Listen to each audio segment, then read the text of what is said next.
अगर आप अपने आसपास के लोगों पर विचार करेंगे तो पाएंगे आप उनके प्रति बहुत करुणा से भर जाएंगे।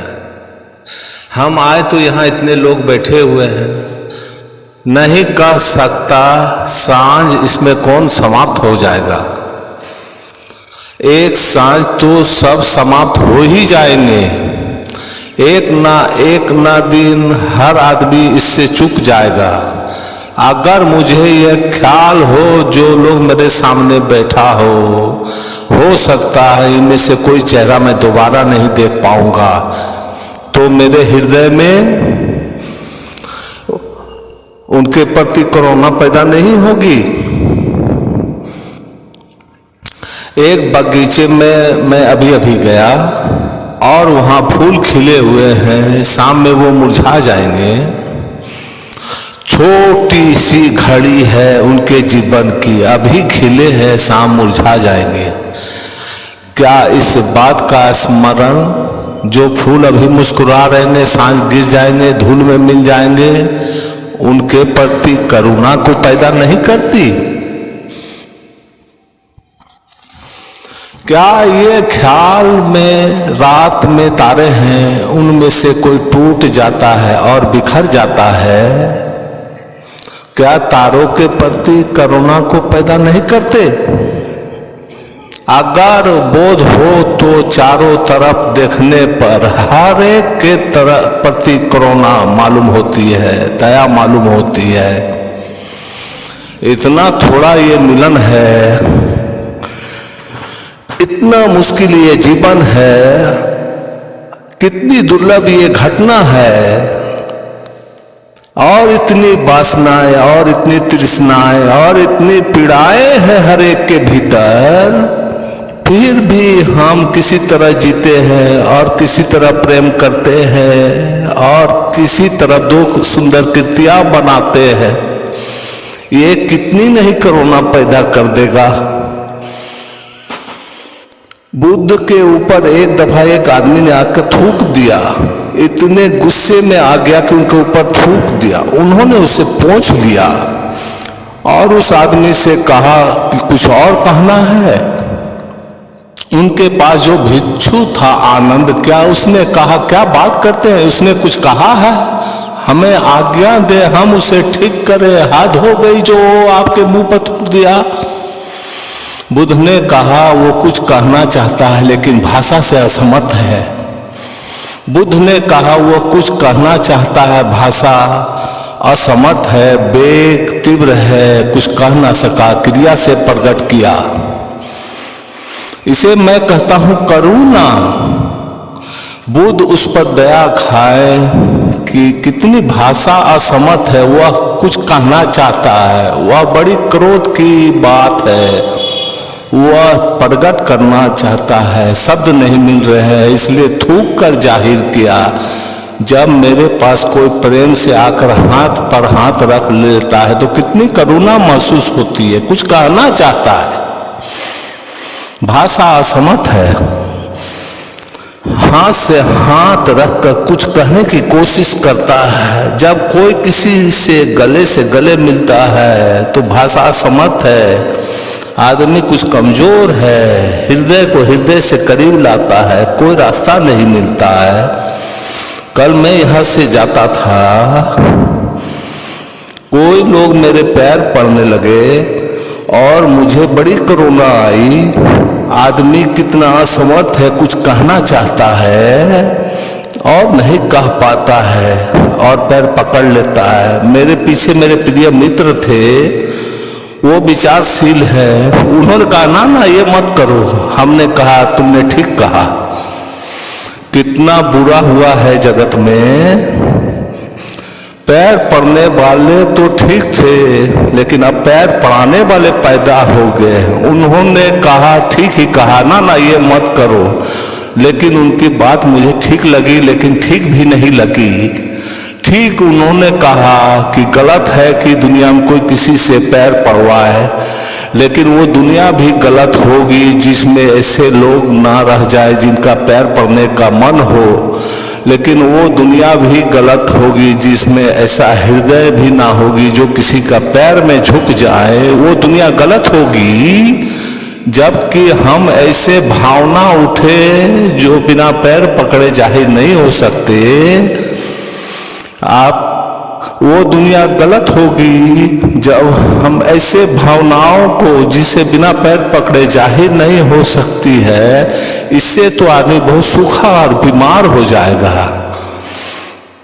जब मैंने किसी को अपने पैर में झुकते हुए देखा है तो मैंने पाया उसने मेरे पैर नहीं पकड़े हुए हैं, उसने मेरे पैर में कुछ देख रहा है, शायद उसने परमात्मा के ही पैर पकड़े हैं। जब कभी कोई किसी के पैर में झुका है, झुकाया ना गया हो, जब भी कोई किसी के पैर में झुका है तो सिर्फ परमात्मा के ही पैर में झुका है और किसी के पैर में नहीं झुका है। किसी के पैरों में झुकने के लिए और क्या है? जिसके लिए रास्ता नहीं मिलता। कल मुझे प्रेम करने वाला कोई मुझे कमरे में मिला। जब मैं शाम जाने लगा नहाने के लिए और बल्ब जलाया तो उसने कहा कि अब प्रकाश हो गया, अब अपना पैर मुझे पकड़ लेने दीजिए। मैं बहुत हैरान हुआ। उन्होंने मेरे पैर पकड़ लिए और मैंने उसके आंखों में जो आंसू देखा, उससे सुंदर इस जमीन में कुछ भी नहीं है। इस जमीन पर उस आंसुओं से सुंदर ना कोई कविता है ना कोई गीत है जो किसी प्रेम की घड़ी में उत्पन्न होती है।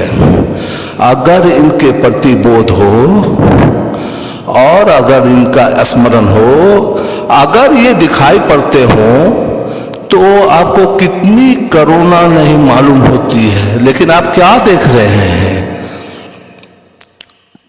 आप लोगों में वो देख रहे हैं जिससे करुणा तो पैदा नहीं होती, निंदा पैदा होती है। आप लोगों में वो देख रहे हैं जिससे आपके दिल में प्रेम नहीं, क्रूरता पैदा होती है। आप लोगों में वो देख रहे हैं जो उनकी मजबूरियां हैं उसे देख रहे हैं।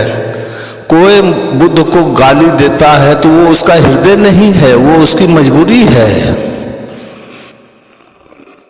बुरे से बुरे आदमी के भीतर एक हृदय है।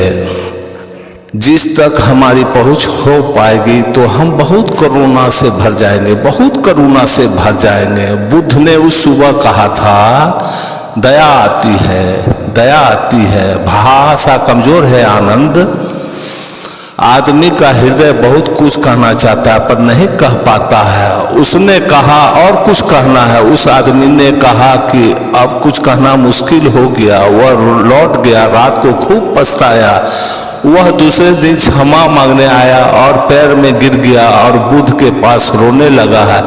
बुद्ध ने कहा, देखते हो आनंद, भाषा कमजोर है लेकिन अब भी वो कुछ कहना चाहता है लेकिन नहीं कह पा रहा है। कल भी उसने कुछ कहना चाहा था, कल भी कुछ नहीं कह पाया। भाषा तो बहुत कमजोर है और आदमी बड़ा दया का पात्र है। 4 दिन का जीवन है, 4 दिन का भी हम कहते हैं, 4 घड़ी का भी क्या है। और इस 4 घड़ी के मिलन में हम यदि करुणा से नहीं भर जाए एक दूसरे के प्रति तो हम आदमी नहीं थे। हम जीवन को जाने नहीं, हम जीवन को पहचाने नहीं। तो अपने चारों तरफ करुणा को देखें, अपने चारों तरफ परिचित हों। कितने दुखी हैं लोग, उनके दुख में और दुख को ना बढ़ाएं। आपकी करुणा उनके दुख को कम करेगी। एक करुणा से भरा हुआ व्यक्ति बहुत से लोगों के दुख को कम कर सकता है। उनके दुख के और मत बढ़ाएं। हम सब एक दूसरे के दुख को बढ़ा रहे हैं। हम सब एक दूसरे को दुख देने में सहयोग कर रहे हैं। एक एक आदमी के पीछे अनेक अनेक लोग पड़े हैं दुख देने को। अगर करुणा का बोध होगा तो आप किसी को दुख पहुंचाने के सारे रास्ते अलग कर लेंगे, और अगर किसी के जीवन में सुख दे सकते हैं तो सुख देने का उपाय करेंगे।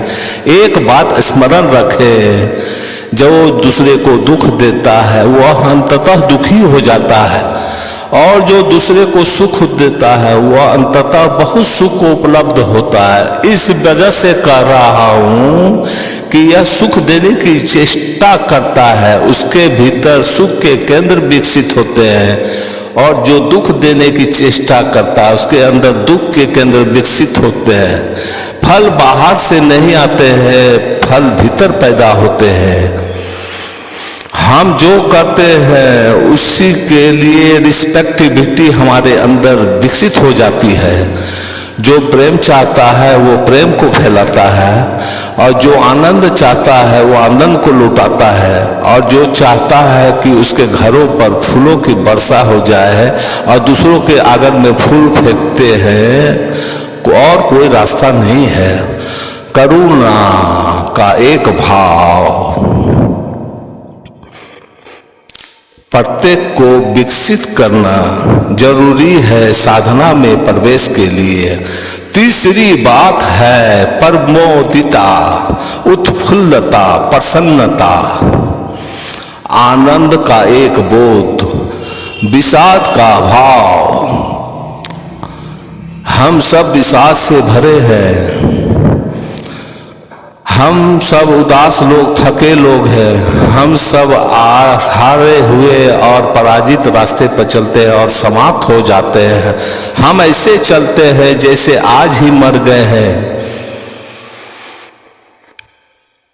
हमारे चलने में कोई गति और प्राण नहीं है, हमारे उठने बैठने में कोई प्राण नहीं है। हम सुस्त हैं, उदास हैं, टूटे हुए हैं, हारे हुए हैं। ये गलत है। जीवन कितना भी छोटा हो, मौत कितनी भी निश्चित हो, जिसमें थोड़ी समझ है वो उदास नहीं होगा। सुकरात मरता था, उसे जहर दिया जा रहा था और वह हंस रहा था। उसके एक शिष्य प्लेटो ने पूछा, हंसते हैं? हमारे आंख आंसुओं से भरे हुए हैं, मौत करीब है और ये विषाद का क्षण है। सुकरात ने कहा, विषाद कहाँ है? अगर मरा तो बिल्कुल ही मर गया, तो विषाद क्या? क्योंकि दुख को अनुभव करने कोई बचेगा ही नहीं, और मरा और बचा रहा तो दुख क्या? जो खोया अपन ना थे और अपन जो थे बचे हुए हैं। उसने कहा, मैं खुश हूं। मौत दो ही काम कर सकती है, या तो बिल्कुल मिटा देगी, तो बिल्कुल मिटा देगी तो खुश हूं, बचूंगा ही नहीं तो दुख अनुभव करने को, और अगर बचा देगी मुझको तो खुश हूं, जो मेरा नहीं है वो नष्ट हो जाएगा, मैं बचूंगा। मौत दो ही काम कर सकती है। मैं प्रसन्न हूं, सुकरात ने कहा। मौत क्या छीन लेगी? या तो बिल्कुल मिटा देगी तो क्या छीना? जिससे छीना वो भी नहीं है, तो दुख का कोई अनुभव नहीं होगा। और अगर मैं बच रहा तो सब बच रहा, मैं बच रहा तो सब बच रहा, जो छीन लिया वो मेरा नहीं था।